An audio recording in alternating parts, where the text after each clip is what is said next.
Joining us on the program now, Director of the Integrity Institute, Dr. Bryce Edwards. Bryce, kia ora, thanks for your time.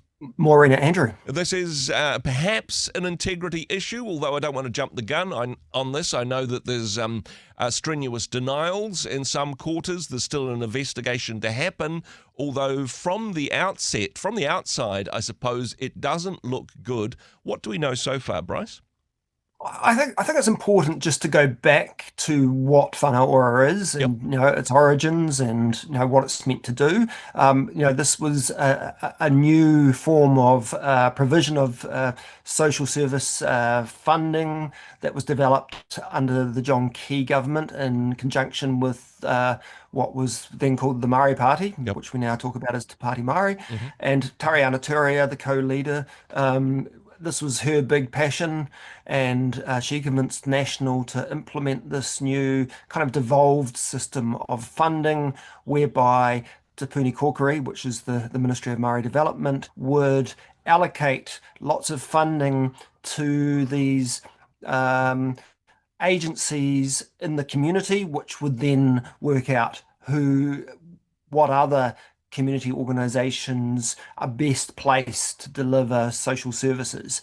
And it's quite a very innovative idea, and I think it's been seen as quite successful, and across the political spectrum there's been positivity about it.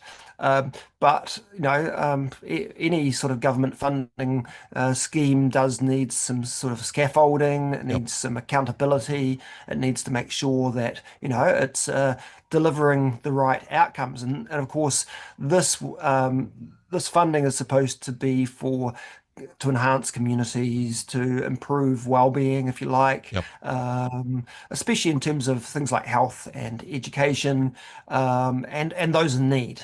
And so there's been two major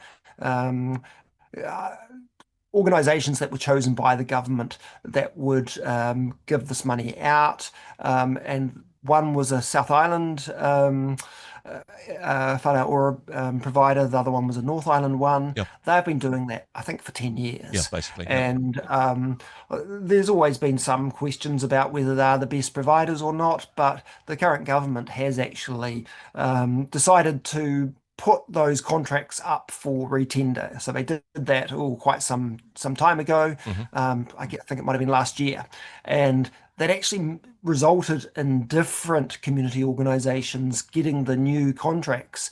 And so, for example, the Auckland-based Whānau Ora Commissioning Agency actually lost their contract with the government where they were giving out many millions of dollars. And so this Whānau Ora Commissioning Agency essentially is run around people like John Tamahiri. I think he might be the CE of that, as well as being the CE of some other things and being the president of Te Pāti Māori.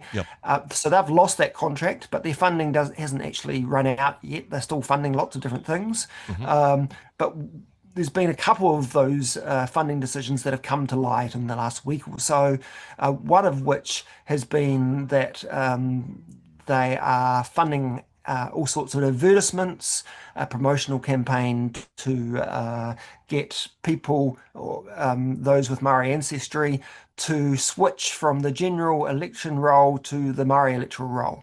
And that got the attention of the Minister of Māori Development, suddenly forgotten, Tama Potaki, and so he asked the ministry to review whether this was appropriate, because he pointed out that these ads are featuring someone from Te Pāti Māori, Tama Iti, who I think was a candidate at one of the elections. And there's these billboard campaigns, TV advertisements where he's trying, or the advertisements are trying to get Māori to change roles. And you've had one of the spokespeople for the Whānau Commissioning Agencies, Mirapika Rakawa Tate, explaining why, and she said it's all about getting more Māori into Parliament. And the problem is that this is very much this civic change of people onto the Māori role is very much the strategy of Te Pāti Māori. So there's people saying, and certainly there's been some statements quite specifically to say that that if we want a better outcome for Māori, that's not going to come from the major parties. So there's been a specific Yeah. indication that this isn't just about the Māori role, but there's a particular slant in favour of Te Pāti Māori votes, essentially.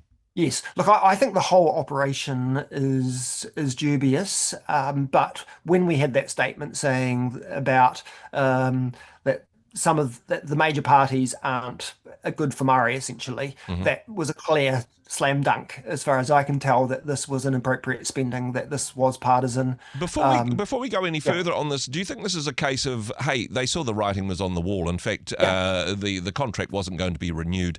Let's spend the rest of the money that we have while we still have the chance to do it.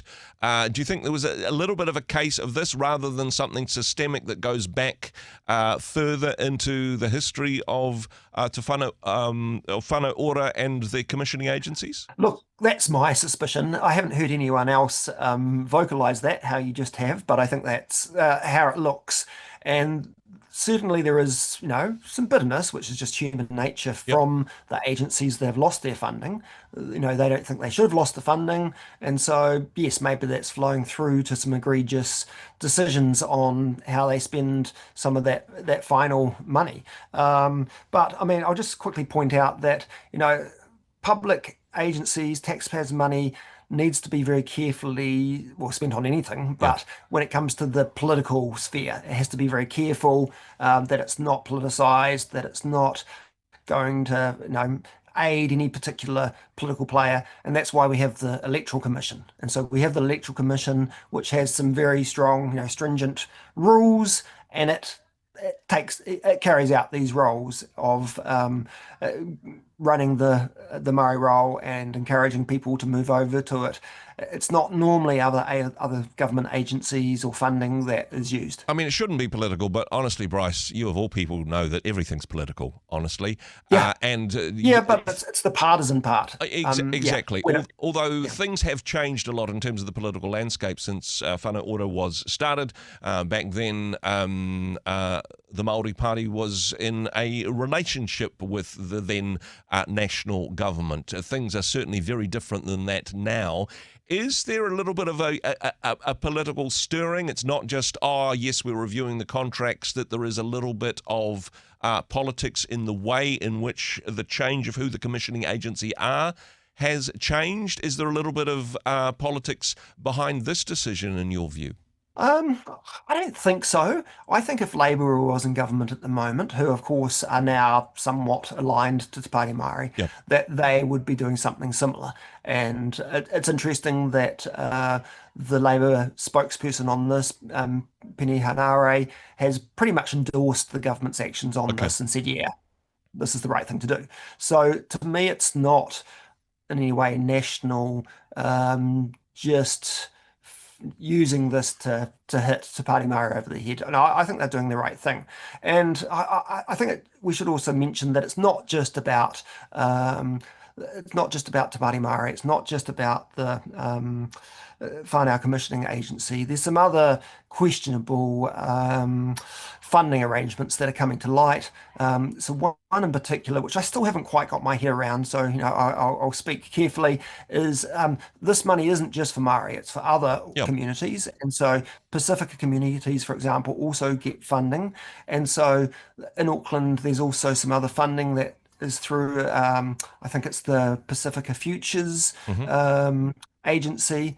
And they have given money to, I'm just searching for the name while we speak, Pasifika? But it's the Moana Pasifika team, and it's been a great season. Not directly, not directly, no. but indirectly gone to them. So it's gone to, I think it's the Pasifika Medical Trust or something similar. Yep. And they have purchased the Moana Pasifika rugby team.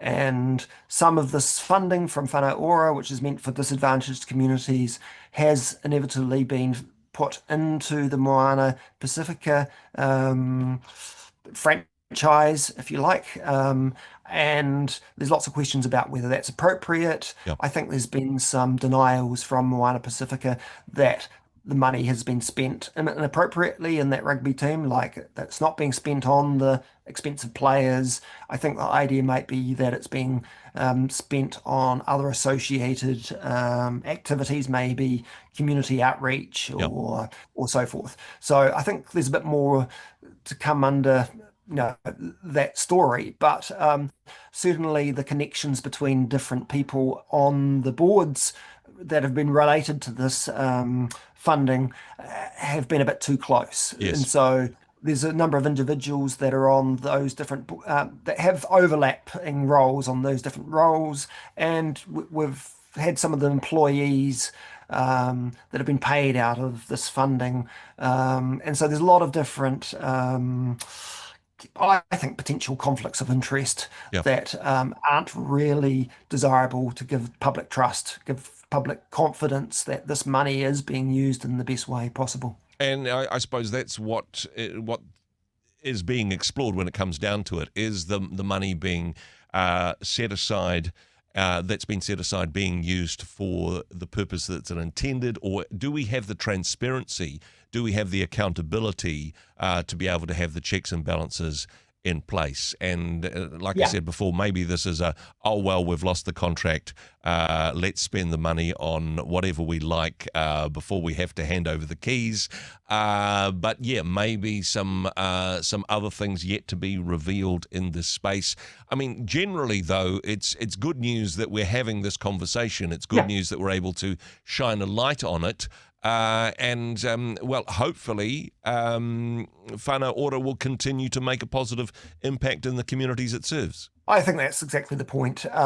It's a good scheme. There's positivity around this funding scheme across the political spectrum. But now we need to sort of tighten up the accountability, the transparency, and make sure that it's got sort of public buy-in, because this is the worst thing, is if there's not, excuse me, public confidence that this is going to the best people. I think public, especially in places like South Auckland, where there's real need, will start suspecting that the money's being directed off to those that don't need it. And that's the death of this sort of these sort of important schemes. Could there be consequences for those who have perhaps inappropriately spent public money? What would be a potential outcome for this, Bryce? Oh, look, I don't want to go too much into whether there's anything illegal that's happened here. I've really got no idea, but obviously the police would become involved at any stage if there was found to be fraud. I don't think it's looking like that. I think it's just more looking like we have very loose rules in New Zealand in general, and very loose rules around this, and there haven't been enough scrutiny. And I think we also, rather than just focusing on these community funding agencies, who may have made mistakes or may have not had the right level of integrity, we also have to focus on Te Puni Kōkiri, the government central agency in Wellington, and whether they have actually set up these schemes appropriately. So it kind of does go back to the top levels rather than just what's happened in Auckland. Where have Te Puni Kōkiri been over the last 10 years? Have they actually been scrutinising all these expenditures? In the end, it kind of feels like it's come back to the media needing to, sort of dig into this, when that shouldn't be the case. It always should be proper procedures from the official sources in the first place. Well, hey, appreciate your insight and wisdom as always. Bryce, thanks so much for joining us. Thanks, Andrew. Hey, thanks very much for joining us in the Rhema studio. Thanks very much for watching the interview. It's kind of nice to have an audience, actually. And if you did like what you watched, then do give us a like, do give us the thumbs up. And if you'd like to see more interviews like that one, or perhaps even better, subscribe and those interviews will come straight to you. Don't forget to turn on your notifications, and we'll see you in the next one. Cheers.